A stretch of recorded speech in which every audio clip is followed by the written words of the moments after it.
Selamat datang di Inspire Webinar Sekolah Kristen IPK. Bapak Ibu, pada pagi hari ini, webinar hari ini, kita akan mengenal judul Yuk Kenali Manfaat Belajar Melalui Bermain pada Anak Usia Dini. Nah, kalau kita lihat dari judulnya, itu mungkin terlalu panjang ya Bapak Ibu. Nah, kita persingkat aja judulnya. Jadi, bagaimana cara kita mengajarkan anak belajar melalui bermain? Nah, Bapak Ibu yang terkasih, perkenalkan nama saya Miss Inge. Saya akan menjadi moderator pada pagi hari ini. Kalau kita dengar kata bermain dan kata belajar, itu mungkin sesuatu yang berbeda, Bapak Ibu. Bermain itu mungkin bentuknya tidak terstruktur, tetapi kalau belajar bentuknya itu terstruktur, ada pekerjaan atau paper yang anak-anak harus lakukan. Apakah bisa kedua hal tersebut kita gabung jadi satu? Nah, pada pagi hari ini kami akan mengundang narasumber kami untuk membahas mengenai belajar melalui bermain. Pada pagi hari ini, webinar kali ini akan dibawa oleh Miss Lulu Brata. Beliau adalah seorang educator, khususnya pendidikan anak usia dini. Beliau sudah banyak berkecimpung dalam pendidikan anak usia dini. Pada saat ini beliau adalah Kepala Sekolah, Sekolah Kristen IPK BSD. Nanti kita akan undang Miss Lulu untuk membawa webinar pada pagi hari ini. Tetapi sebelumnya Bapak Ibu ada beberapa hal yang akan saya ingatkan kepada Bapak Ibu. Apabila Bapak Ibu memiliki pertanyaan ketika Miss Lulu menjelaskan tentang tema pada pagi hari ini, Bapak Ibu bisa menuliskan pada kolom chat. Nanti kami akan menjawab pertanyaan Bapak Ibu pada akhir webinar ini. Yang kedua, kami juga menghimbau agar Bapak Ibu untuk mematikan mic pada tombol Zoom agar acara ini dapat berlangsung dengan baik dan lancar.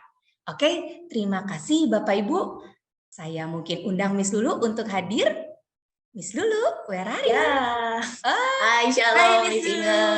Apa kabar? Baik-baik, puji Tuhan pagi hari ini. Ya, sebelum mulai mungkin kita bawa dalam doa aja dulu Miss Lulu. Boleh, boleh. Baru kita mulai. Oke, Bapak Ibu mari kita bersatu dalam doa. Tuhan Bapa kami di surga, kami mengucap syukur Tuhan pada pagi hari ini kami dapat berkumpul untuk mendengarkan webinar tentang bermain melalui belajar Tuhan pada pagi hari ini. Biarlah Tuhan Yesus Engkau memberkati seluruh sebagai pembicara kami, berkati juga jaringan internet yang kami gunakan Tuhan, biarlah semuanya berjalan lancar dan tidak mengalami terkendala apapun Bapak. Dan biarlah Tuhan Yesus melalui webinar ini Tuhan Yesus, para orang tua Tuhan semakin mengerti bahwa pentingnya bermain Tuhan pada usia anak, usia dini Bapak. Terima kasih Tuhan, kami serahkan webinar ini Tuhan ke dalam tangan-Mu. Dalam nama Tuhan Yesus kami berdoa. Amin. Silakan Miss Lulu, waktu dan tempatnya saya persilahkan. Terima kasih banyak Miss Inge untuk pagi hari ini dan shalom. Sekali lagi selamat pagi untuk Bapak Ibu yang sudah bergabung, Bapak Ibu orang tua murid di IPK BSD, di IPK kemungkinan, atau juga calon orang tua murid, atau juga mungkin di sini ada rekan-rekan pendidik juga ya di tempat ini. Shalom dan terima kasih untuk waktu yang Bapak Ibu berikan untuk sama-sama kita belajar mengenai apa sih, bagaimana sih anak-anak kecil ini belajar. Bagaimana mereka belajar melalui bermain. Bapak Ibu izinkan saya untuk mengambil waktu untuk share slide. Sebentar. Oke. Ya. Baik. Ya, mudah-mudahan sudah bisa terlihat ya. Sudah Miss? Sudah ya, baik. Terima kasih Miss Inge untuk konfirmasinya. Baik, seperti tadi Miss Inge katakan ya, wow, kalau ngomong tentang belajar, terus ngomong tentang bermain, kok itu sepertinya bertolak belakang ya. Lalu bagaimana anak-anak kita ini bisa belajar melalui bermain? Bapak Ibu ingat bahwa pada saat ini kita berbicara di dalam konteks anak usia dini. Anak usia dini ini dari 0 sampai kurang lebih 8 tahun. Jadi masih mencakup tuh kalau anak Bapak Ibu ada yang di kelas 1, ada yang di kelas 2, mungkin kalau anak Bapak Ibu tergolong yang muda di angkatannya, mungkin anak Bapak Ibu sudah berada di kelas 3. Gitu ya. Jadi anak usia dini adalah demikian range-nya. Nah, sebelum saya mau memulai lebih jauh mengenai bermain, mungkin saya ingin ngobrol dulu dengan Bapak Ibu mengenai masa depan. Karena kita ini saat kita menyekolahkan anak kita, mulai dari jenjang TK, lalu dia pergi ke SD, dan seterusnya, tentunya kita punya sebuah goal. Tentunya kita punya sebuah harapan akan menjadi apa anak-anak kita ini nantinya. Nah, saya mau mengingatkan Bapak Ibu nih, bahwa sebenarnya bukan hanya, yang penting itu bukan hanya mengenali apa harapan saya mengenai anak-anak yang kita sekolahkan ini ya, tapi juga mengenai masa depan seperti apa sih yang nanti anak-anak kita itu akan hidup di masa depan itu nantinya. Ya, jadi saya mau mengajak Bapak Ibu melihat angka ini, 2045. Nah, ini benar, Bapak Ibu mungkin sudah menduga ini tahun ya, tahun 2045. Kenapa sih saya pilih tahun 2045? Karena tahun 2045 ini adalah kemungkinan adalah tahun di mana anak-anak Bapak Ibu nih, kalau sekarang baru mau mendaftarkan anak-anaknya di TK gitu ya, masih sedang cari-cari sekolah, atau misalnya memang Bapak Ibu anak-anaknya sudah ada di TK, atau juga baru mau masuk ke kelas 1, tahun 2045 ini adalah tahun di mana anak-anak Bapak Ibu mulai terjun ke masyarakat. Tahun di mana mereka mungkin sudah lulus kuliah gitu ya, sudah baru mau memulai bisnis mungkin, atau mulai masuk ke pekerjaan mereka, karir, membangun karir dan sebagainya. Seperti apa Bapak Ibu tahun 2045? Tentunya pagi hari ini saya tidak berusaha menjadi ahli nujum gitu ya Bapak Ibu, saya juga tidak tahu. Namun saat ini yang bisa kita lihat, begitu besar perkembangan teknologi, begitu pesat perkembangan di berbagai area kehidupan kita. Ini salah satu contohnya adalah di area medis ya Bapak Ibu, sudah menggunakan alat-alat di mana kalau mau mengoperasi atau surgery gitu ya, mau melakukan tindakan, itu bisa menggunakan mesin ini. Jadi pasiennya ada di rumah sakit di mana dokternya mungkin bisa ada di benua lain.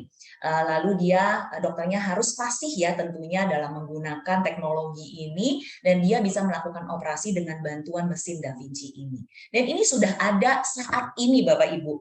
Artinya di tahun 2022 ini sudah ada. Bayangkan nanti tahun 2045, apalagi terobosan-terobosan baru ya nanti di dunia medis ya.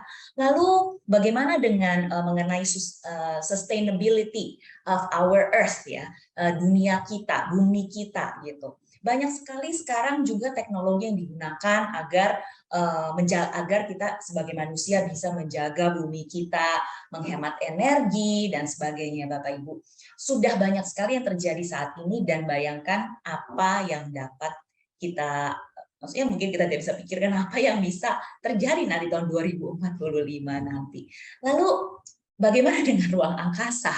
Belum lagi gitu ya, ke ruang angkasa begitu banyak possibilities, begitu banyak kemungkinan terobosan yang banyak, yang baik. Dan yang tentunya Bapak Ibu yang saya mau tekankan adalah perubahan ini terjadi dengan begitu cepatnya. Dengan begitu cepatnya. Mungkin Bapak Ibu sendiri mengalami juga ya, dari era di mana kita dulu cellphone kita masih sebesar batu bata, sekarang sudah sangat sophisticated dan sangat luar biasa Bapak Ibu, dengan waktu yang begitu cepat. Dan kita tahu bahwa anak-anak kita juga tidak akan menghadapi masa-masa yang mudah dalam masa journey atau perjalanan belajar dia dari TK, SD, SMP, dan SMA nanti masuk kuliah, dan mungkin belajar selanjutnya Bapak Ibu, akan begitu banyak perubahan dan terobosan-terobosan baru. Karena itu sebenarnya bagaimana kita mempersiapkan anak-anak kita Bapak Ibu, bagaimana kita ini sebagai orang tua di tahun 2022 ini bisa memperlengkapi mereka. Nah Bapak Ibu, aku mau memperkenalkan sedikit dengan istilah self-directed learners. Self-directed learners adalah para pembelajar yang bisa mengolah atau mengatur dirinya sendiri, Bapak Ibu. Para pembelajar ini adalah pembelajar-pembelajar yang menurut saya dan kita tahu bahwa mereka ini akan bisa sukses di masa depan. Kenapa?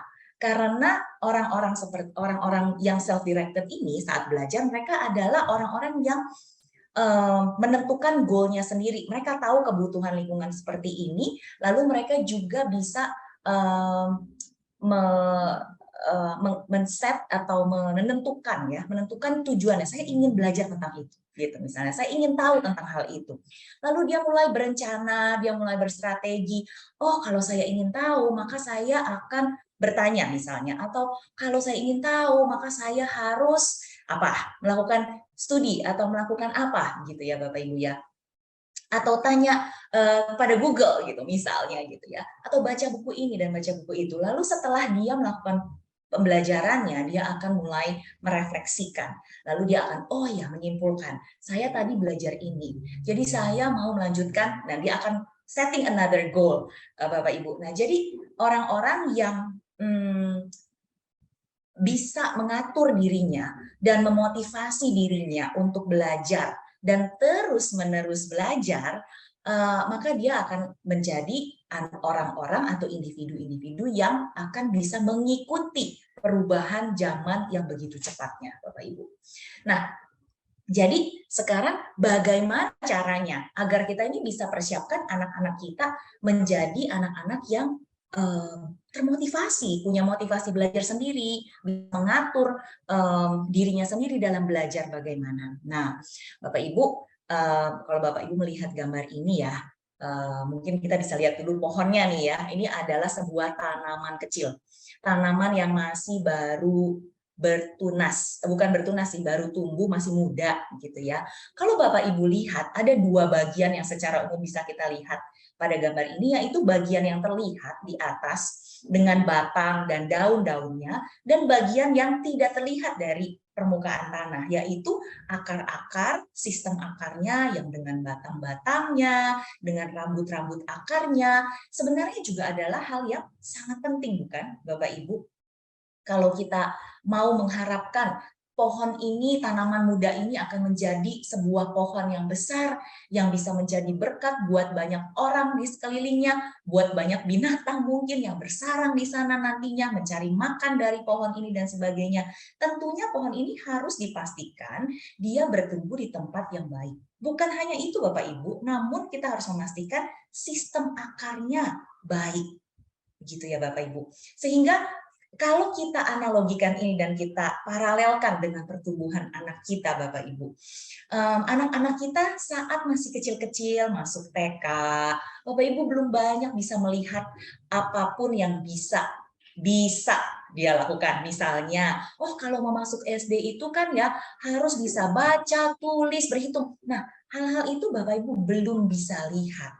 Namun apa yang dikerjakan saat anak-anak Bapak Ibu masuk di dalam pendidikan anak usia dini adalah membangun sistem akar yang kuat. Kita membangun fondasi dari kehidupan individu seorang anak ini. Nah, yang tidak terlihat ini banyak kali adalah justru hal-hal yang sangat penting ya Bapak Ibu, karena tadi kita udah ngomong juga mengenai sistem akar, tentunya saya berharap Bapak Ibu juga setuju bahwa sistem akar ini penting, sehingga fondasi yang tidak terlihat, apa yang dipelajari anak-anak di TK, itu adalah hal-hal yang penting gitu. Nah, sebelum kita masuk apa aja sih yang dipelajari di TK, nah kita lihat mengenai ini, a sense of security. Sebelum seorang anak bisa belajar, bisa melatih skill-skill atau keterampilan-keterampilan yang diperlukan, maka dia harus terlebih dahulu, dia harus tahu bahwa dirinya diterima, dia harus tahu bahwa dirinya dikasihi, dia harus merasa safe dan secure, dia harus tahu siapa penciptanya. Karena itulah perkembangan spiritualitas anak sejak usia dini pun tidak boleh diabaikan Bapak Ibu. Kita harus memperkenalkan kepada anak ini siapa penciptanya, betapa dia dikasihi oleh penciptanya, betapa papa, mama, keluarga mengasihi dia sebagai representatif dari kasih Tuhan kepada dirinya. Jika seorang anak sudah mempunyai a sense of security, dia tahu bahwa dia dikasihi dan diterima, kan maka itu dia baru bisa menumbuhkan hal-hal yang kita harapkan atau yang kita tahu bahwa menjadi dasar bagi perkembangan pembelajaran mereka. Contohnya, rasa ingin tahu. Bapak Ibu, kalau anak ini tidak berasa aman, tidak berasa secure, anak ini tidak akan boro-boro berpikir ingin tahu gitu ya Bapak Ibu. Dianya sendiri masih belum stabil begitu ya. Nah, jadi kalau kita ingin anak-anak kita punya rasa ingin tahu, maka kita harus penuhi dulu kebutuhan utamanya. Setelah itu, anak-anak itu akan juga berani mencoba. Nah, berani mencoba, mandiri dan berinisiatif. Ya, kalau saya klik terus, Bapak Ibu mungkin ini menjadi kayak sepertinya sebuah keterampilan yang biasa-biasa saja. Padahal jika Bapak Ibu benar-benar perhatikan, karena itu saya bicara dengan sangat pelan dan berulang-ulang, Bapak Ibu, ini adalah skills atau keterampilan yang sangat penting untuk perjalanan pembelajaran anak-anak kita ke depannya. Oke, lagi ya Bapak Ibu, tidak cepat menyerah. Lagi, suka berkontribusi pada komunitasnya. Menghargai orang lain, lalu berkomunikasi dengan baik, dan banyak lagi. Bapak Ibu, saya tidak bisa masukkan semua skills-nya di sini Bapak Ibu karena space-nya terbatas ya. Tapi Bapak Ibu bisa membayangkan bahwa begitu banyak hal-hal yang kita anggap remeh Bapak Ibu, yang sebenarnya adalah menjadi dasar perkembangan anak-anak kita dalam perjalanan belajarnya nanti sampai dia besar, bahkan sampai dia tua nanti Bapak Ibu. Karena kita terus belajar ya, seorang manusia terus belajar dalam sepanjang hidupnya. Nah, hal-hal ini adalah menjadi hal-hal yang inti Bapak Ibu. Maksudnya yang fondasional gitu ya Bapak Ibu ya. Nah, bagaimana caranya di TK kita mengajarkan semua hal yang banyak seperti ini? Belum lagi kita harus mengajarkan juga anak membaca, berhitung, menulis dan sebagainya. Kami percaya Bapak Ibu bahwa anak-anak akan lebih mudah untuk belajar menulis, berhitung, membaca, dan sebagainya kalau dia sudah memiliki hal-hal yang fondasional ini Bapak Ibu. Itu akan lebih mudah ditambahkan nantinya. Oke, semua hal ini kita bisa pelajari dan kita bisa latih di dalam bermain. Nah, Bapak Ibu bertanya-tanya mungkin, serius, anak saya bermain lalu anak saya bisa belajar semua hal itu? Iya Bapak Ibu, betul sekali. Nanti saya akan coba berikan contoh-contoh, berikan foto-foto gitu ya, agar Bapak Ibu bisa mengerti maksud saya. Namun bermain itu adalah hal yang sangat penting dan pekerjaan anak kecil adalah bermain. Kalau Bapak Ibu punya anak-anak kecil di rumah, Bapak Ibu mungkin tidak pernah melihat anak Bapak Ibu itu tidak konsen ya kalau bermain. Kalau bermain itu pasti kayaknya senang banget gitu ya. Tapi Bapak Ibu, yang saya mau bicarakan sekarang, mungkin saya harus mendefinisikan dengan lebih baik adalah bermain yang maksud saya adalah bermain menggunakan berbagai sense ya. Jadi berbagai panca indera lah ya yang kita bisa yang mungkin yang bisa saya sampaikan, indera sentuh, melihat, mendengar dan sebagainya. Anak-anak Bapak Ibu kalau Bapak Ibu perhatikan akan sangat memperhatikan saat dia berada di dalam kegiatan bermain yang sangat intens. Oke, UNICEF di tahun 2018 dia berkata, play is an essential strategy for learning. Oke, Bapak Ibu, belajar melalui bermain. Nah, kalau Bapak Ibu nih mungkin saat ini lagi coba melihat-lihat gitu ya, mana sih tempat yang cocok untuk anak saya bersekolah gitu. Mungkin Bapak Ibu masih ragu, bingung, masih berpikir-pikir ada nih sekolah banyak yang menawarkan dengan strategi belajar seperti A misalnya. Ada lagi strategi belajar seperti B misalnya ya. Nah, kalau Bapak Ibu mungkin melihat-lihat, ada juga sekolah yang bilang, oh anak-anak nih diberikan bermain gitu ya, seperti di sekolah kami di IPK kami sangat pro dengan anak-anak bermain gitu ya. Kalau gitu, kalau bermain terus nanti kurang dong belajar akademisnya, Miss gitu ya. Banyak sekali Bapak Ibu banyak pertanyaan seperti itu yang keluar dan disampaikan kepada kami tentunya. Nah, nanti sebentar kita akan bahas lebih jauh. Namun metode bermain ini sepertinya kurang populer ya Bapak Ibu ya, karena dilihat sebagai hanya bermain. Tapi sebenarnya pada saat anak-anak bermain, mereka tidak hanya bermain, tapi mereka belajar di dalam bermain. Nah, fokus dari belajar melalui bermain. Kita boleh bahas sedikit mengenai apa sih fokusnya kalau anak saya belajar melalui bermain. Bapak Ibu, saya mau mengingatkan bahwa kita harus berfokus pada kesiapan belajar anak untuk jangka panjangnya. Seperti tadi kita sudah bahas ya, mengenai tanaman kecil, mengenai bagaimana anak kita belajar, perlu fondasi, perlu sistem akar yang kuat gitu ya, bahwa kita mau ingat nih bahwa kita ini untuk berlari jangka panjang.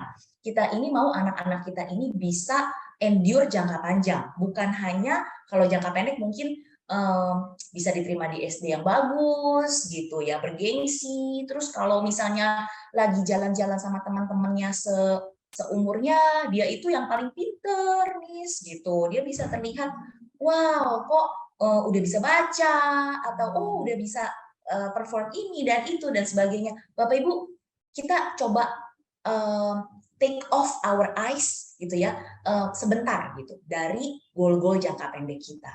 Tapi kita coba lihat goal-goal jangka panjangnya gitu ya.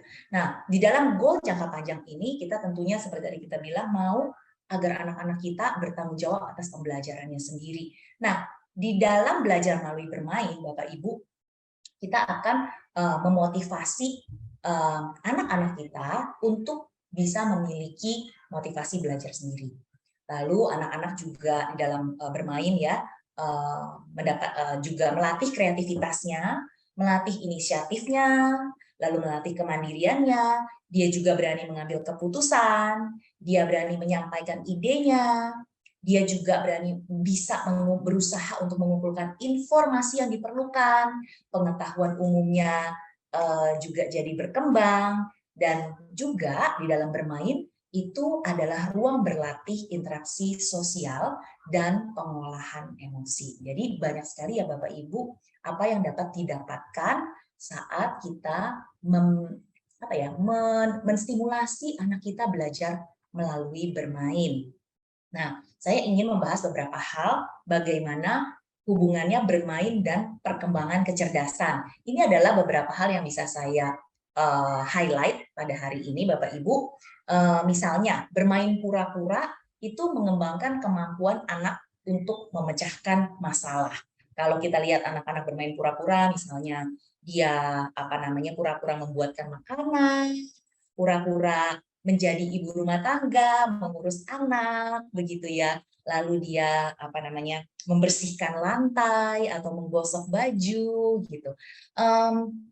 Dari bermain pura-pura ini, sungguh Bapak Ibu, anak-anak ini mengembangkan kemampuan memecahkan masalahnya. Nah, sebuah studi mengatakan bahwa anak-anak yang fasih dalam pemecahan masalah juga banyak kali sangat suka untuk bermain pura-pura. Bermain bebas. Bermain bebas ini artinya mungkin tadi seperti yang Miss Inge bilang ya, tanpa struktur kita lihatnya ya. Jadi ada mainan di sana, lalu dia bebas bermain sendiri. Mungkin dia bisa menggunakan tutup panci untuk bermain musik gitu ya. Mungkin anak Bapak Ibu juga pernah ya di rumah ya melakukan seperti itu. Atau dia bisa menggunakan pura-pura pisang yang ada di area masak-masakan gitu ya, dijadikan mic gitu ya untuk bernyanyi dan sebagainya. Bermain bebas ini mempengaruhi kreativitas, kecerdasan, percaya diri, keterampilan reasoning atau nalar, dan kemampuan mengartikulasikan pengalamannya. Saat seorang guru atau seorang mama, papa, orang tua gitu ya, pendamping bermain bersama, dia bisa menanyakan, ini kita lagi main apa? oh ya, ini ceritanya kenapa nih? Ini gimana kita masuk ke dunia mereka, Bapak Ibu? Nanti Bapak Ibu akan melihat bagaimana mereka mampu, anak-anak ini berusaha untuk mengartikulasikan apa yang dia maksud, apa yang dia pikirkan, dan apa yang sedang dia alami. Permainan blok kayu misalnya, kalau kita lihat anak-anak bermain blok kayu, menumpuk-numpuk kayu gitu ya, itu mempengaruhi perkembangan kognitif anak dan pada akhirnya menurut sebuah studi mempengaruhi kecerdasan matematisnya di masa remaja. Nah, studi ini memang melakukan studi yang mereka melakukan studi yang anak-anaknya di track gitu ya waktu masa-masa kecil, early childhood, lalu di track lagi saat mereka sudah memasuki masa-masa SMP gitu ya. Jadi mereka bisa mengatakan bahwa anak-anak yang banyak bermain dengan blok kayu, mereka adalah anak-anak yang lebih memiliki kemampuan matematis yang lebih baik. Nah, apa hubungannya bermain dengan perkembangan bahasa? Bermain seperti bermain pura-pura tadi itu mengembangkan kemampuan berbahasa secara reseptif maupun secara ekspresif. Tentunya mereka akan berinteraksi ya Bapak Ibu saat mereka bermain pura-pura, lalu mereka akan berkomunikasi dengan satu dengan yang lain. Saya suka melihat kalau di kelas anak-anak suka bermain pura-pura ini sembari jualan, sembari tawar-tawaran. Mungkin dia pernah melihat mamanya menawar kali ya, menawar beli kentang gitu di pasar, ditawar. Jadi dia ikut-ikutan nawar Bapak Ibu. Dia tawar-tawaran sama teman-temannya, lalu teman-temannya juga sepertinya mengerti begitu ya konsep tawar-menawar ini sehingga mereka berpikir keras, oh boleh deh, boleh gitu ya. Jadi anak-anak ini berlatih menerima pendapat orang lain, juga mengutarakan pendapatnya dan sebagainya. Bermain bersama melatih anak-anak untuk seperti tadi kita sudah bahas mengekspresikan pikirannya, mendengarkan juga cerita orang lain dan meresponi dengan kata-kata yang tepat pada konteksnya. Nah, kalau Bapak Ibu lihat anak-anak itu kadang-kadang ingin main, temannya sudah ada kelompok main, dia ingin bergabung, namun dia agak sulit pertama-tamanya dan sebagainya. Bapak Ibu jangan langsung dibantu, Bapak Ibu coba biarkan dulu. Nanti dia akan berusaha dengan sendirinya untuk memasuki kelompok bermain yang ada di sana dan Bapak Ibu dengarkan apa yang dia katakan kepada anak-anak yang ada di sana. Atau mungkin tadinya dia tidak berkata apa-apa, tapi Bapak Ibu lihat deh interaksinya akan sangat menarik Bapak Ibu, dan dia akan mulai untuk membujuk temannya untuk memastikan bahwa dia bisa menjadi bagian dari kelompok itu ya. Sangat luar biasa saat anak-anak bermain Bapak Ibu. Bermain, apa hubungan bermain dengan perkembangan sosial emosional? Bermain membentuk sikap neighborliness. Neighborliness ini kayak ketetanggaan begitu ya Bapak Ibu ya, saling menerima anak lain dari berbagai latar belakang tentunya. Anak-anak ini menurut studi tidak, ini loh Bapak Ibu, tidak membeda-bedakan sebenarnya. Mereka itu kalau melihat anak lain itu mereka cenderung untuk mengajak bermain gitu ya. Mereka tidak membeda-bedakan. Nah, jadi kalau kita berikan banyak kesempatan untuk anak-anak kita bisa bermain dengan anak-anak lainnya, itu akan membangun sikap yang saling menerima.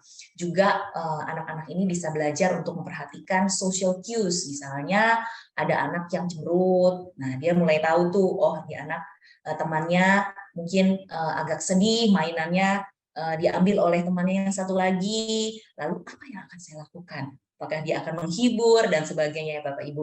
Dia akan berlatih memperhatikan social cues dari orang lain, lalu berlatih mengakomodasi pemikiran orang lain. Ini ya adalah hal-hal yang penting ya Bapak Ibu untuk dibangun oleh anak-anak kita, bukan hanya melulu belajar misalnya tambah-tambahan, itu penting juga Bapak Ibu. Saya saat ini ingin memperjelas gitu ya bahwa saya tidak menentang gitu pembelajaran tambah-tambahan, kurang-kurangan di TK mungkin dan sebagainya. Saya merasa hal itu juga sangat penting dan sangat baik untuk anak-anak bisa mendapatkan kesempatan untuk belajar seperti itu. Namun Bapak Ibu saat anak-anak ini masih di usia dini, terutama di bawah 5 tahun, itu adalah masa-masa yang kita tahu sebagai golden age of learning, itu waktu-waktu di mana sebaiknya semua area perkembangan ini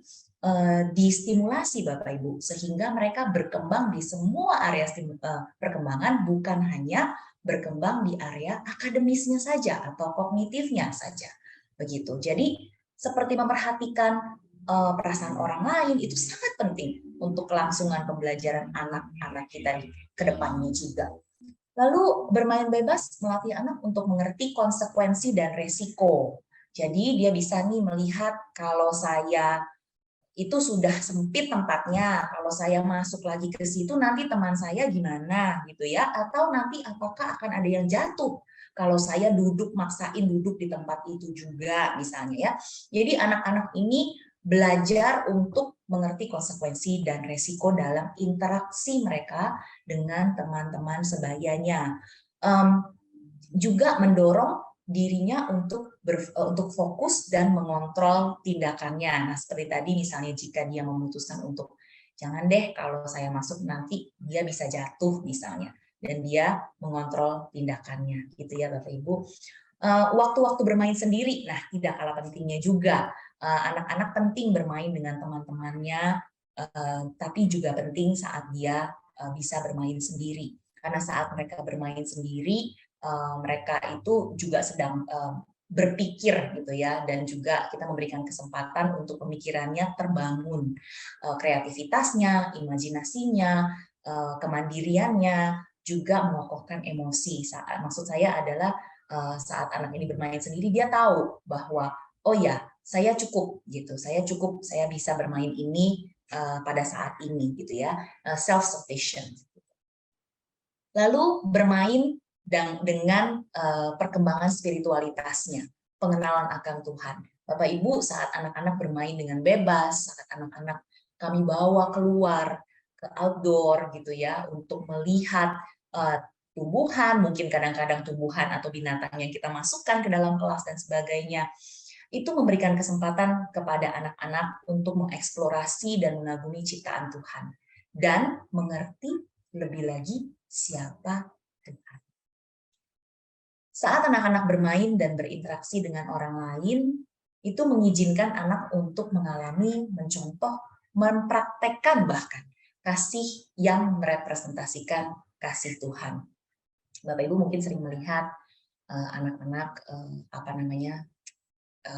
mungkin bersalah gitu ya kepada satunya, mungkin tidak sengaja terpukul, terdorong, atau dengan sengaja memukul dan sebagainya. Setelah direkonsiliasi mereka saling minta maaf dan sebagainya gitu ya Bapak Ibu. Hal ini juga adalah hal yang penting untuk anak-anak mengerti, dan disinilah anak-anak juga belajar karakter, belajar mengontrol dirinya, dan lebih lagi anak-anak juga tahu bahwa bagaimana mempraktekkan kasih kepada sesama. Bermain juga mengizinkan anak untuk mengekspresikan pemikirannya. Misalnya dia bingung mengenai, oh jadi Tuhan itu menciptakan tangan saya ya Miss, gitu ya. Ada tuh anak yang bertanya, jadi saya diciptakan Tuhan ya Miss, artinya tangannya juga diciptakan Tuhan ya Miss. Iya, betul gitu ya. Jadi kadang-kadang momen-momen seperti ini adalah momen-momen yang sangat berharga ya Bapak Ibu, di mana anak-anak bisa mengekspresikan pemikirannya berupa mungkin pertanyaan atau keraguan mengenai mengenai Tuhan, mungkin mengenai hubungannya dengan Tuhan gitu ya. Dan dia juga tahu bahwa dia tidak memprosesnya sendiri. Kenapa? Karena saat dia bertanya itu ada gurunya, teman-teman yang lain juga mendengarkan dan sebagainya. Bahwa dia bukan cuma saya saja loh yang memproses ini, bukan cuma saya aja yang punya pertanyaan seperti ini gitu ya. Jadi ini bermain, kesempatan untuk bermain dan kesempatan untuk anak ini mengutarakan pemikirannya sangat penting juga di dalam perkembangan spiritualnya.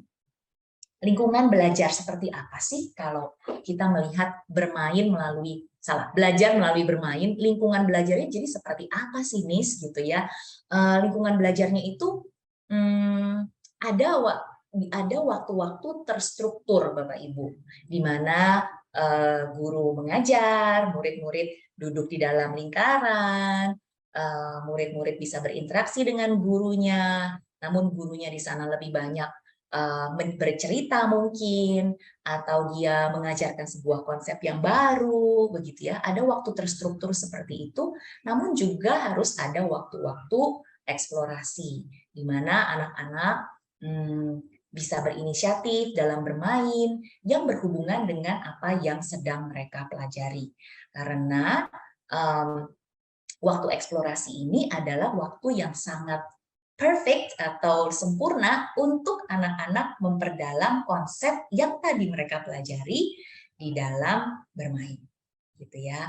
Nah, di dalam waktu eksplorasi ini juga biasanya anak-anak tuh diberikan kesempatan Bapak Ibu untuk bermain bebas. Nah, waktu mereka bermain bebas ini mereka bisa pilih mereka mau bermain sendiri atau bermain berdua atau dalam kelompok lebih besar atau dalam kelompok sangat besar gitu ya, tergantung bagaimana dia bisa mengatur atau mengajak temannya dan sebagainya.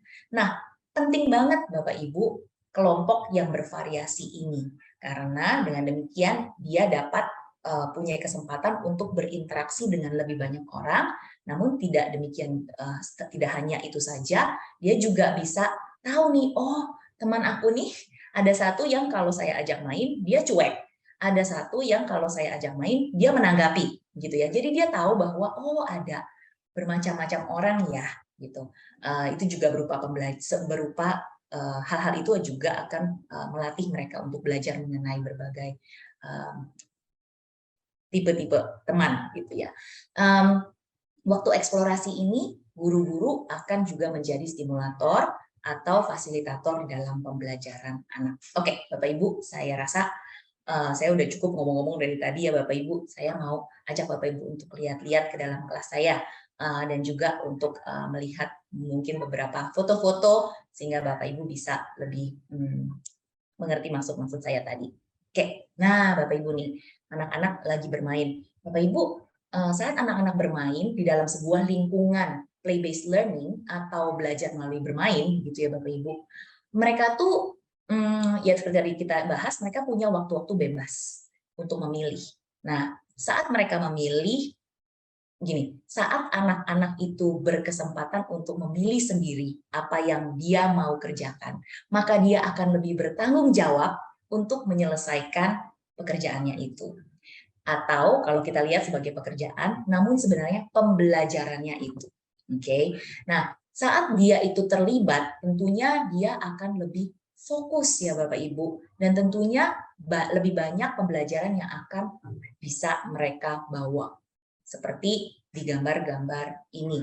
Mereka ada yang memutuskan untuk belajar sendiri, ada yang memutuskan untuk mencoba menggambar sebuah konsep yang tadi sebelumnya sudah mereka pelajari di whiteboard bersama-sama gitu.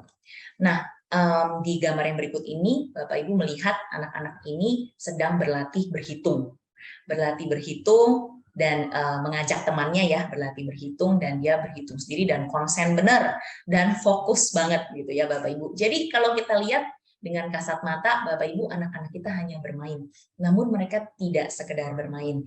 Di dalam hal ini ada proses interaksi juga antara anak yang satu dengan anak yang lain. Gambar yang sebelah kanan Bapak Ibu juga bisa melihat bahwa seorang anak ini belajar ya menulis huruf, nama depannya, huruf pertama dari nama depannya di atas sebuah baki pasir. Nah ini juga kalau Bapak Ibu bisa melihat bukan hanya dia menulis huruf, namun juga dia melatih otot-otot halusnya di jari-jarinya ya untuk mempersiapkan dia untuk bisa belajar menulis lebih jauh. Selanjutnya kita juga menstimulasi anak untuk menyukai teks dan menyukai informasi baru.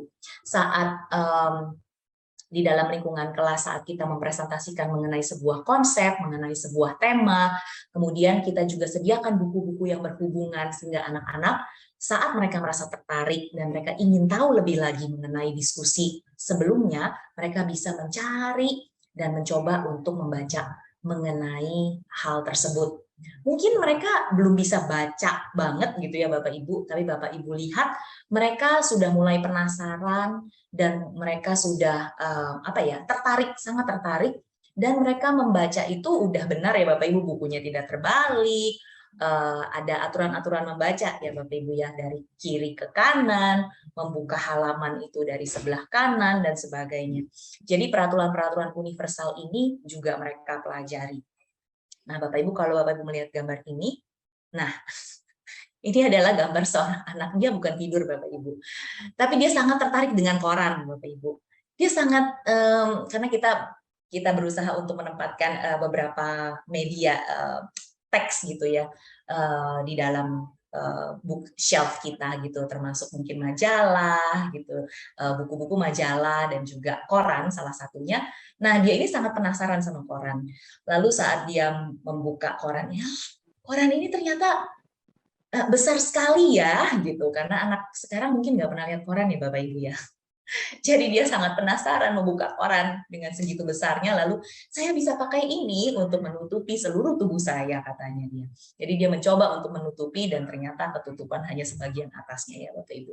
Tapi menurut saya ini bukan hanya sekedar main-main saja ya Bapak Ibu. Saya merasa hal ini adalah hal yang baik untuk saya tunjukkan kepada Bapak Ibu, di mana saat anak berusaha untuk mengenal sesuatu, dia akan ya apa aja, benda apa saja yang dia berusaha kenal, dia akan coba memanipulasinya gitu. Dia puter, dia ketok-ketok, dia buka-buka, dia apain aja, mungkin ada juga yang dijilat gitu ya Bapak Ibu ya. Mudah-mudahan udah enggak pada tahap itu ya Bapak Ibu. Tapi mereka akan melakukan segala sesuatu karena mereka belajar dengan sensori mereka. Mereka belajar dengan sentuhan mereka, apa yang mereka lihat, apa yang mereka dengar dan sebagainya. Nah, jadi yang mau saya tunjukkan adalah banyak sekali hal yang terjadi saat anak ini bertemu dengan koran. Selembar koran ini Bapak Ibu ya. Banyak sekali yang dia pikirkan, banyak sekali yang dia tanyakan, banyak sekali juga yang menjadi pembelajaran buat dia. Oke, selanjutnya Bapak Ibu, kita berusaha untuk menstimulasi juga rasa ingin tahu dan berpikir kritis. Di dalam bermain Bapak Ibu, rasa ingin tahu anak dan berpikir kritis terus dikembangkan. Kalau Bapak Ibu melihat mungkin anak ini hanya bermain menumpuk balok saja gitu kelihatannya ya Bapak Ibu. Tapi sebenarnya dia ini dari tadi mengganti-ganti bagian-bagian balok mana yang bisa ditaruh di atasnya lagi agar baloknya, agar susunan ini tidak jatuh begitu Bapak Ibu. Jadi dia berusaha membalance semuanya dan dia berusaha untuk mencari balok yang tepat. Nah, kalau Bapak Ibu tahu dan Bapak Ibu perhatikan, ini adalah dasar dari matematika Bapak Ibu, gitu ya. Nah, jadi anak ini mengerti keseimbangan objek gitu ya. Anak ini tahu kalau ini lebih besar, dia ini lebih kecil. Kalau yang ini bentuknya tidak mungkin saya tumpuk, kalau ini saya mungkin bisa, mari saya coba jatuh misalnya. Lalu dia akan mencoba menumpuk dengan piece yang lainnya gitu ya. Jadi anak ini sedang belajar dasar-dasar matematika ya Bapak Ibu. Lalu yang di sebelah kanan ini anak-anak sedang melihat kupu-kupu yang mereka ditemukan di hallway sekolah begitu ya, di selasar sekolah. Lalu memang karena kupu-kupunya juga sudah tidak bisa terbang lagi, kita masukkan ke dalam cup. Anak-anak melihat, wow, ternyata kupu-kupu kakinya banyak ya, Miss. Gitu ya, Bapak Ibu. Banyak sekali pembelajaran yang mereka dapatkan saat mereka ingin tahu dan termotivasi. Lalu anak-anak ini juga ya melakukan kegiatan-kegiatan seperti es batu gitu, bagaimana es batu itu bisa cair gitu ya. Oh, harus kalau es batu itu diberikan air nanti es batunya mencair. Nah, ini gurunya juga menaruh sebuah benda gitu di dalam es batu untuk meningkatkan memotivasi mereka untuk mencari tahu ya apa yang ada dalam es batu tersebut begitu. Nah, jadi hal-hal yang memicu rasa ingin tahu mereka banyak didapatkan melalui bermain Bapak Ibu. Dalam mengatur diri dan peka pada lingkungan juga. Di sini juga ada papan absen ya Bapak Ibu ya. Jadi mereka tahu siapa aja yang masuk, siapa aja yang di rumah. Lalu di sini juga kalau mau masuk ke sebuah center atau tempat bermain gitu ya, sebuah section bermain, mereka harus menghitung dulu, anak ini sedang menghitung, ada berapa orang udah di sana. Kalau sudah ada 6 orang, saya tidak boleh di sana, saya akan cari kegiatan yang lainnya. Gitu ya.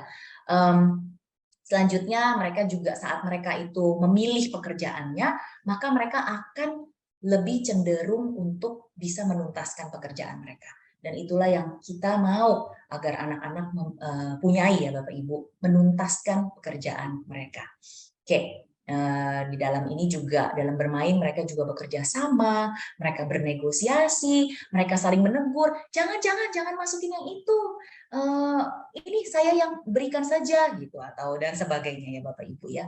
Bapak Ibu bisa bayangkan apa yang terjadi, percakapan-percakapan yang terjadi saat mereka bermain. Oke Bapak Ibu, ini juga adalah bentuk dari bermain yang membuat anak-anak bisa bekerja sama dan bernegosiasi. Oke, baik Bapak Ibu sekali. Yang terakhir ini, mungkin ini adalah gambar-gambar terakhir saya. Anak-anak juga belajar peduli melalui bermain peran, melalui bermain apa ya, itu namanya pretend play ya, bermain pura-pura untuk mempedulikan temannya, untuk saling membantu dan tentunya juga mengembangkan karakter melalui bermain. Oke, Bapak Ibu. Saya ingin mengakhiri presentasi saya pagi hari ini dengan beberapa quote, dengan beberapa kutipan bahwa play is not just about having fun, ya, but about taking risks, experimenting, and testing boundaries. Karena di dalam play itu Bapak Ibu ada kebebasan ya Bapak Ibu. Di dalam play itu tidak ada yang salah, tidak ada yang benar, tidak ditulis skripnya gitu, anak-anak tidak diatur dan sebagainya, jadi mereka bisa mencoba untuk bereksperimen, investigasi, dan semua itu datang dari kerinduan mereka. Motivasi dalam. Play is the highest form of research. Talking about Albert Einstein ya, saintis terkenal ya Bapak Ibu, yang sudah tidak asing mungkin kalau melihat research. Tapi dia berkata bahwa bermain itu adalah bentuk tertinggi dari research. Selanjutnya, play is training for the unexpected. Tadi kita bicarakan juga ya, karena tidak ada skripnya, Bapak Ibu, tidak ada yang salah, tidak yang benar. Karena itu jika mereka bermain dan itu salah, itu konsekuensinya tidak besar gitu loh Bapak Ibu. Sehingga mereka akan cenderung untuk berusaha mencoba lagi. Sehingga kita akan melatih anak-anak juga untuk tidak takut mencoba lagi, tidak takut membuat kesalahan. Children learn as they play. Most importantly, in play, children learn how to learn. Anak-anak belajar di dalam bermain. Tapi yang paling penting di dalam bermain, anak-anak itu belajar bagaimana untuk belajar. Gitu ya Bapak Ibu, permainan kata-kata. Baik, mungkin itu saja yang bisa saya presentasikan Bapak Ibu pagi hari ini. Jika Bapak Ibu ingin melihat anak-anak Bapak Ibu yang masih kecil-kecil itu belajar, biarlah mereka bermain. Berikanlah mereka kesempatan bermain. Kira-kira itu saja, mungkin saya kembalikan kepada Miss Inge. Oke, terima kasih Miss Lulu untuk sharingnya. Wah, Bapak Ibu banyak banget yang kita dapat ya pada pagi hari ini. Kita jadi mengerti bahwa dunia anak itu sebenarnya dunia bermain. Dan seorang anak tadi Miss Lulu sudah menjelaskan ketika dia bermain, dia dapat mempelajari banyak hal. Bisa seperti kerjasama, sportivitas, bahasanya terasah, banyak banget. Nah, Bapak Ibu, bagi Bapak Ibu yang mau bertanya, Bapak Ibu bisa ketik di kolom chat, nanti Miss Lulu akan menjawabnya. Gitu. Nah, kayaknya belum ada. Saya mau penasaran nih, Miss Lulu, ada beberapa pertanyaan. Nah, Miss Lulu, kadang-kadang sebagai orang tua, kita tuh memiliki rasa khawatir gitu. Anak kita terlalu banyak bermain, jadinya nggak belajar nih. Apalagi buat orang tua yang mungkin anaknya sudah di kelas besar ya, seperti K2 gitu, yang dimana tahun depan itu mereka akan persiapkan buat SD gitu. Kadang-kadang berpikir gitu, apakah dengan hanya bermain target belajar anak saya ini sudah siap tidak? untuk masuk ke kelas jenjang berikutnya. Apalagi kalau jenjangnya bukan di TK lagi gitu, tapi jenjang yang di SD gitu. Nah, itu Miss Lulu bagaimana? Oke, baik Miss Inge, thank you pertanyaannya. Itu pertanyaan yang kayaknya sangat ini ya, sangat baik ya. Maksudnya banyak sekali orang tua pasti berpikir seperti itu, Miss, gitu. Apalagi kalau udah mau masuk SD, udah deg-degan ya orang tuanya ya, gitu. Bisa nggak nih? Aduh, bisa nggak ya, gitu. Ya, Nah, apa sebenarnya harus bisa udah lancar bacanya, ya. nulisnya gitu. Iya, iya, iya, betul, betul sekali. Nah, Miss Inge, kalau saya mau jawab ini ya, mungkin saya jawab ini dengan pertanyaan juga gitu sebenarnya. Jadi, siap itu apa sih definisinya gitu untuk masuk SD? Nah, kalau orang tua ditanya gitu mungkin bilangnya, ya tergantung sekolahnya yang dituju ya, gitu kan ya. Siap ya, tapi pada umumnya adalah siap baca, siap untuk menulis, siap untuk berhitung gitu ya, calistung gitu ya, yang paling banyak menjadi concern atau menjadi perhatian para orang tua saat memasukin ke SD. Nah, seperti tadi Bapak Ibu sudah lihat juga di foto-foto dan sebagainya, tadi juga kita udah bicara banyak.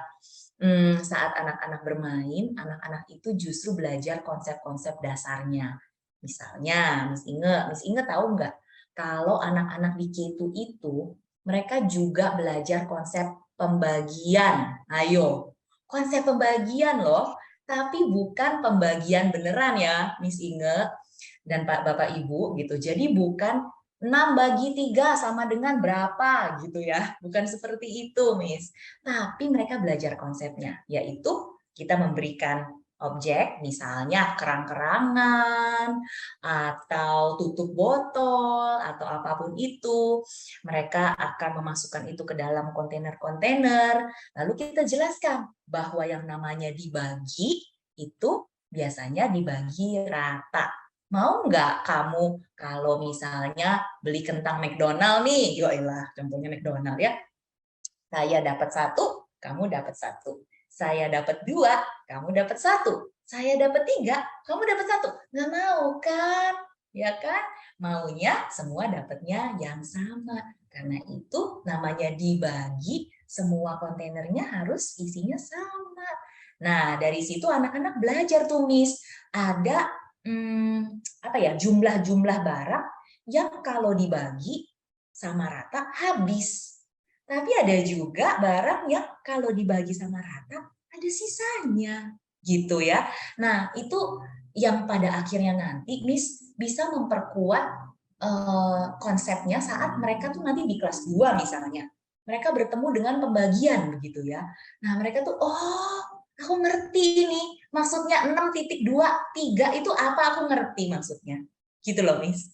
Nah, jadi kalau ditanya dipersiapkan untuk berhitung enggak? Ya, tentunya dipersiapkan melalui cara-cara bermain dan banyak yang kita persiapkan itu berupa konsep-konsep dasarnya, Miss. Menulis, kita siapkan juga. Bukan berarti anak-anak Bapak Ibu langsung diberikan apa itu namanya worksheet menulis aja gitu ya. Tapi mereka diajarkan untuk misalnya bermain meronce. Hah, bermain meronce? Apa hubungannya begitu kan ya? Bermain meronce itu sangat berhubungan dengan skill menulis nantinya.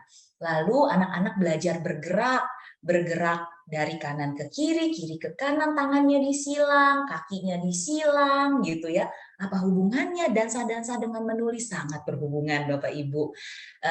Apa namanya? Dia itu akan menjadi modal dasar anak-anak mengerti kalau menulis itu dari kiri ke kanan, gerakannya juga melalui garis tengah tubuh dan sebagainya. Banyak lagi Miss Inge yang dilakukan di dalam bermain untuk mempersiapkan anak-anak dasar-dasar yang kuat sehingga saat nanti ditambahkan di SD itu dia sudah kokoh begitu Miss Inge. Satu lagi mungkin membaca gitu ya, membaca dalam hal membaca. Mungkin orang tua paling senior kalau anaknya belum bisa baca, aduh gimana ini anakku belum bisa baca gitu ya. Tapi Bapak Ibu jangan khawatir sebenarnya, karena membaca itu anak-anak punya waktu dan kliknya masing-masing. Anak saya ada 2 waktu mereka masih kecil, itu apa namanya, anak saya yang pertama itu tidak bisa baca sampai dia udah di kelas 1 bulan ketiga.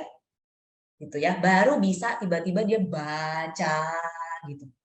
Nah, terus udah gitu yang anakku yang kedua itu lebih lama lagi gitu ya. Nah, tapi Bapak Ibu tidak usah khawatir kalau Bapak Ibu mau mempersiapkan mereka untuk membaca, yang kami lakukan adalah yang Bapak Ibu bisa lakukan juga di rumah itu bacakanlah terus mereka.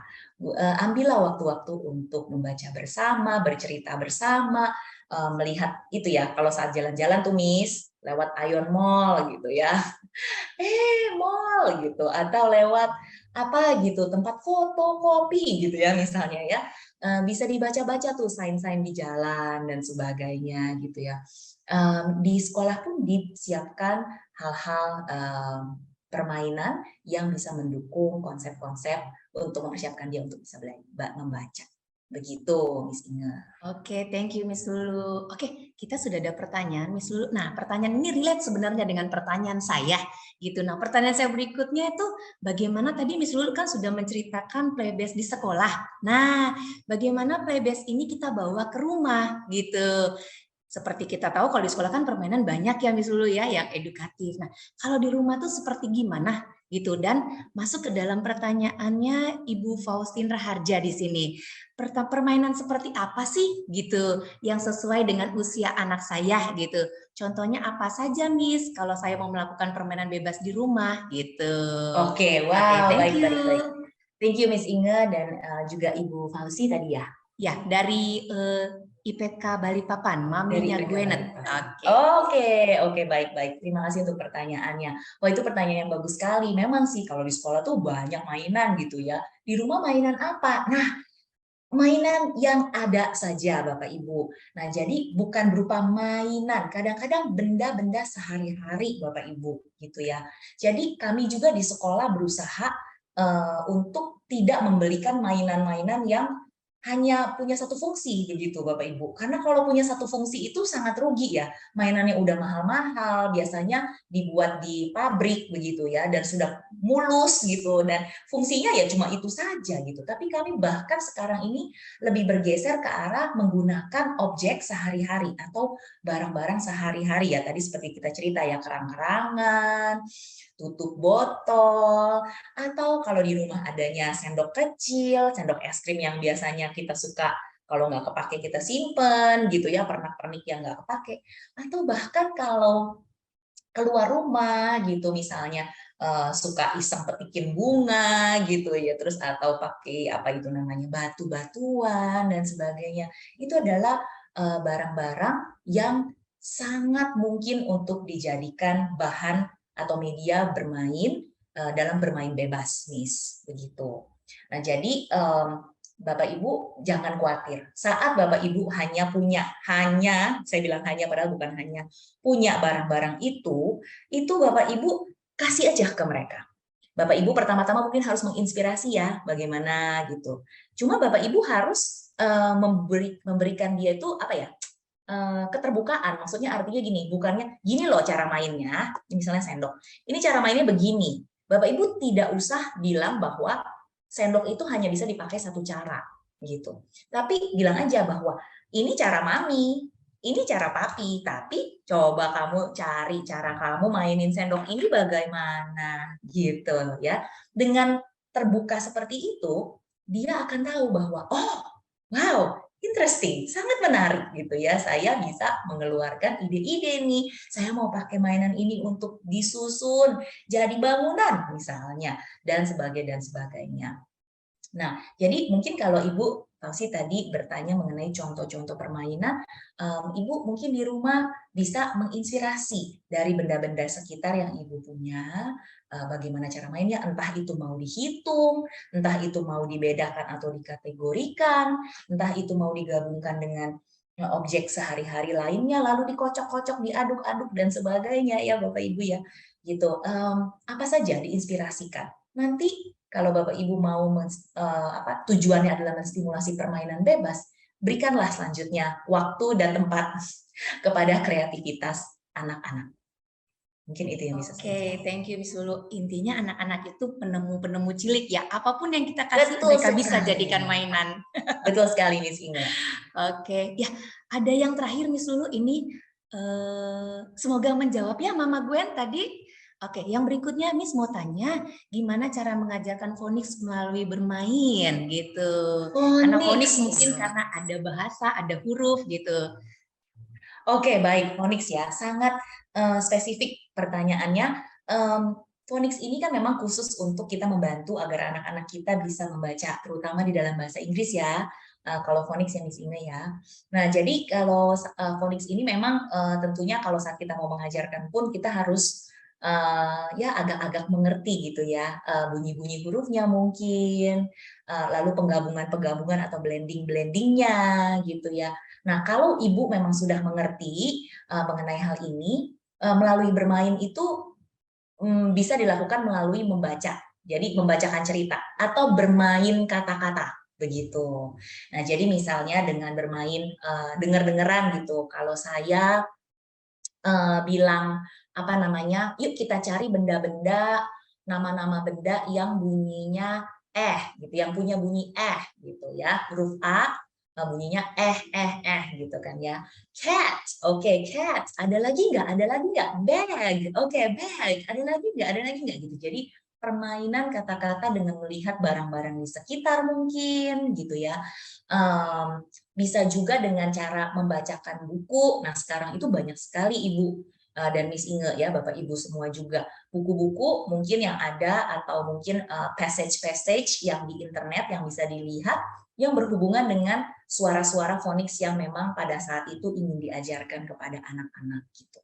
Berupa lagu kah atau berupa buku-buku kah? Nah, kalau berupa buku Bapak Ibu bisa membacakannya dan meminta setiap kali kalau aku baca dan kalau mami baca, kalau kamu dengar suara kamu pencet hidung mami ya, gitu misalnya ya. Asal hati-hati jangan sampai jadi kekerasan. Atau tepuk tangannya gitu ya. Nah, jadi saat membaca dia mendengarkan suara itu maka akan anaknya bisa meresponi gitu. Karena belajar phonics ini sebenarnya adalah mengenal suaranya. Apa namanya huruf-hurufnya gitu Miss. Jadi saya rasa banyak sekali bisa dilakukan dengan bermain kata-kata melalui lagu-lagu, melalui video, melalui juga apa ini namanya buku-buku begitu Miss. Oke, terima kasih Miss Lulu. Miss Lulu, ini ada pertanyaan terakhir. Ini ada terakhir ya, karena waktunya sudah lebih dari waktu webinar ini. Yang terakhir, anak saya berumur 4 tahun suka sekali merobek menjadi serpihan kertas. Kalau merobek kertas bisa bertahan lama. Anaknya interes sekali gitu dibanding mainan. Nah, ini apakah masuk dalam bermain atau ini lagi masa di mana dia lagi berusaha untuk mencari permainan. Nah, itu mohon masukannya ya, Miss. Terima kasih. Baik, terima kasih Miss Inge dan juga Ibu siapa ini tadi aku kali. Ibu Evelyn. Ibu Evelyn, baik Ibu Evelyn. Ibu Evelyn saat mungkin putrinya atau putranya saya kurang tahu, mungkin saat melakukan sobek-sobek itu ya, mungkin saat ini ada tahap di mana dia sedang penasaran banget Ibu gitu mengenai sensasi merobek dan juga dia melihat kalau dia merobek kertas tertentu kan suka ada serat-seratnya ya gitu ya. Kok bisa begini ya gitu. Mungkin dia masih belum bisa move on gitu dari kekagumannya dia akan kertas yang dia robek ini begitu. Tidak apa-apa Ibu, menurut saya diberikan saja resources-nya dalam hal ini persilahkan dia untuk misalnya mencoba dengan kertas yang tidak terlalu yang bisa disobek dengan clean gitu ya, atau bahkan sampai kertas yang kalau disobek itu bersisa-sisa, ada seratnya, ada benang-benangnya keluar, atau misalnya berikan menyobek daun, atau mencoba untuk ya kalau nyobek kain kan nggak bisa ya, tapi nggak apa-apa diberikan aja biar dia coba gitu kan ya.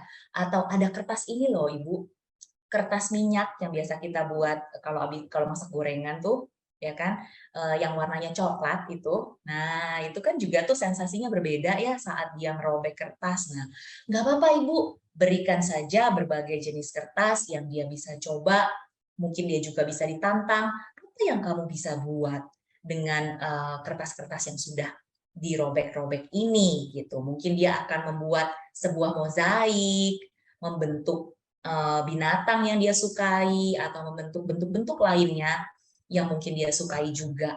Boleh Bapak Ibu untuk ditantang untuk bisa lebih lagi menghasilkan sesuatu misalnya gitu. Atau juga bisa ditantang, menurut kamu ini bisa diapain ya kertas-kertas yang sudah dirobek ini gitu. Mungkin dia punya ide-ide tersendiri ya. Apa dia mau buat itu diremes-remes dijadikan bola, mungkin kita bisa bantu gitu nantinya dan sebagainya. Tapi menurut saya itu adalah hal yang baik saat seorang anak sedang penasaran, jangan diberhentikan penasarannya Ibu Evelyn. Biarkanlah dan akomodasilah terus tingkat rasa ingin tahunya sehingga dia bisa lebih banyak berkreativitas. Begitu. Oke, thank you Miss Lulu. Oke, Bapak Ibu, saya rasa semua sudah jelas ya saat ini ya. Terima kasih kepada Miss Lulu, banyak hal yang kami dapatkan melalui webinar pada pagi hari ini, terutama tentang pentingnya belajar melalui bermain untuk anak-anak usia dini. Bapak Ibu, sebelum kita mengakhiri webinar ini, saya mengingatkan Bapak Ibu kembali, jangan lupa di kolom chat kami ada daftar hadir, Bapak Ibu bisa klik untuk mengisi daftar hadir, dan daftar hadir ini juga akan berhadiah door prize yang akan diumumkan saat closing ceremony di tanggal 24 September 2022. Oke, nah saya minta Miss Lulu untuk closing statement Miss Lulu, dan minta tolong Miss Lulu untuk berdoa. Baik, thank you. Terima kasih Miss Inge. Bapak Ibu, sekali lagi terima kasih buat waktunya di pagi siang hari ini. Saya ingin menutup dengan closing statement bahwa bermain bukan hanya bermain, tapi anak-anak kecil belajar melalui bermain.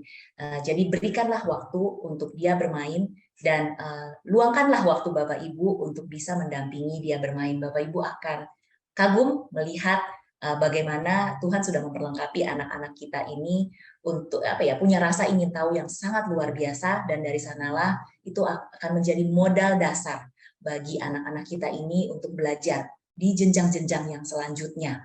Mari kita jangan pupuskan rasa ingin tahu ini dan motivasi belajar yang sangat tinggi ini, tapi justru kita dukung Bapak Ibu. Begitu. Mungkin sekian saja closing statement dari saya. Dan saya ingin mengajak Bapak Ibu untuk berdoa bersama-sama mengakhiri sesi kita pada pagi hari ini. Mari kita berdoa. Bapak, kami bersyukur buat pagi hari ini kami boleh bersama-sama berdiskusi mengenai bermain. Bagaimana bermain mempunyai manfaat yang sangat banyak bagi perkembangan dan pertumbuhan anak-anak kami. Bapak, kami mau terus berdoa untuk para orang tua di tempat ini Tuhan yang memiliki anak-anak yang berusia masih kecil-kecil Tuhan, biar Engkau terus yang berkati, biar Engkau terus yang mampukan, biar Engkau terus yang bantu Tuhan, agar para orang tua murid bisa terus membimbing anak-anak untuk boleh mencapai semua potensi yang sudah Kau berikan dan sudah Kau taruh di dalam kehidupan setiap anak. Kami juga berdoa untuk kami semua para pendidik. Kami berdoa agar Engkau terus berkati kami dengan arahan-arahan-Mu, dengan hikmat-Mu, sehingga kami boleh terus mendidik anak-anak yang Tuhan sudah percayakan ke dalam tangan kami ini Tuhan, buat kemuliaan nama-Mu. Terima kasih Tuhan Yesus, kami serahkan siang hari ini dan waktu selanjutnya ke dalam tangan pengasihan-Mu, di dalam nama Tuhan Yesus Kristus, kami berdoa dan bersyukur. Amin. Oke, terima kasih Miss Lulu, terima kasih Bapak Ibu. Jangan lupa menghadiri webinar-webinar yang berikutnya. Tuhan Yesus memberkati.